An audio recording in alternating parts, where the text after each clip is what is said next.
ಯುಗಾದಿ ಹಬ್ಬದ ದಿನವಷ್ಟೇ ಹೆಬ್ಬುಲಿ ಚಿತ್ರದ ನಿರ್ಮಾಪಕ ಉಮಾಪತಿ ಸುದೀಪ್ ತಮಗೆ ಮತ್ತೊಂದು ಕಾಲ್ ಶೀಟ್ ಕೊಟ್ಟದ್ದು ಕೆಂಪೇಗೌಡ 2 ಚಿತ್ರವನ್ನ ಶುರು ಮಾಡುವುದಾಗಿ ಹೇಳಿಕೊಂಡಿದ್ದಾರೆ. ಉಮಾಪತಿ ಹಾಗೆ ಹೇಳಿ ಮುಗಿಸಿ 15 ದಿನ ಆಗಿಲ್ಲ, ಈಗ ಆಗಲೇ ಕೆಂಪೇಗೌಡ 2 ಎಂಬ ಚಿತ್ರ ಸೆಟ್ ಏರುತ್ತಿದೆ. ಅದೇ ಚಿತ್ರವನ್ನ ನಿರ್ಮಿಸುತ್ತಿರುವುದು ಉಮಾಪತಿ ಅಲ್ಲ, ಕೆಂಪೇಗೌಡ ಚಿತ್ರ ನಿರ್ಮಿಸಿದ್ದು ಶಂಕರ್ ಗೌಡ್ರೆ. ಕೆಂಪೇಗೌಡ 2 ಚಿತ್ರ ಸಹ ನಿರ್ಮಿಸುತ್ತಿದ್ದಾರೆ. ಹಾಗೆ ನೋಡಿದ್ರೆ ಕೆಂಪೇಗೌಡ ಚಿತ್ರ ಗೆದ್ದ ಸಂದರ್ಭದಲ್ಲಿ ಸುದೀಪ್ ಅಭಿನಯದಲ್ಲಿ ಕೆಂಪೇಗೌಡ 2 ಚಿತ್ರ ನಿರ್ಮಿಸುವುದಾಗಿ ಶಂಕರ್ ಗೌಡ ಅವರು ಹೇಳಿಕೊಂಡಿದ್ರು. ಆದ್ರೆ ಸುದೀಪ್ ಮತ್ತು ಶಂಕರ್ ಗೌಡ ಕಾರಣಾಂತರಗಳಿಂದ ದೂರವಾದ್ದರಿಂದ ಚಿತ್ರವು ನಿಂತು ಹೋಗಿತ್ತು. ಆದ್ರೆ ಸುದೀಪ್ ಅಭಿನಯದಲ್ಲಿ ಕೆಂಪೇಗೌಡ 2 ಎಂಬ ಚಿತ್ರ ನಿರ್ಮಿಸಬೇಕು ಎಂದು ಶಂಕರ್ ಗೌಡ ಆ ಹೆಸರನ್ನ ಕರ್ನಾಟಕ ಚಲನಚಿತ್ರ ವಾಣಿಜ್ಯ ಮಂಡಳಿಯಲ್ಲಿ ರಿಜಿಸ್ಟರ್ ಮಾಡಿಸಿದೆ. ಆ ಹೆಸರು ಈಗಲೂ ಅವರ ಹೆಸರಿನಲ್ಲೇ ಇದೆಯಂತೆ. ಉಮಾಪತಿ ತಾವು ಕೆಂಪೇಗೌಡ 2 ಚಿತ್ರ ನಿರ್ಮಿಸುತ್ತಿರುವುದಾಗಿ ಹೇಳಿದ ಹಿನ್ನೆಲೆಯಲ್ಲಿ ಶಂಕರ್ ಗೌಡ ಅವರು ಕೆಂಪೇಗೌಡ 2 ಚಿತ್ರಕ್ಕೆ ಮರುಜೀವ ಕೊಡುವುದಕ್ಕೆ ಸಿದ್ಧರಾಗುತ್ತಿದ್ದಾರೆ. ಚಿತ್ರವನ್ನ ಇದೇ ಏಪ್ರಿಲ್ 14ರಂದು ದೊಡ್ಡ ಮಟ್ಟದಲ್ಲಿ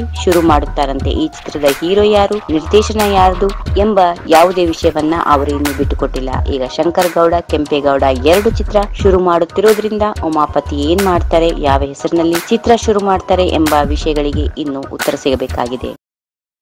if you like this video ಬೇಗ ಲೈಕ್ ಮಾಡಿ, ಕಾಮೆಂಟ್ ಮಾಡಿ, ಶೇರ್ ಮಾಡಿ ಹಾಗೂ ಯೋಯೋ ಟಿವಿ ಕನ್ನಡವನ್ನು ಸಬ್ಸ್ಕ್ರೈಬ್ ಮಾಡಿ.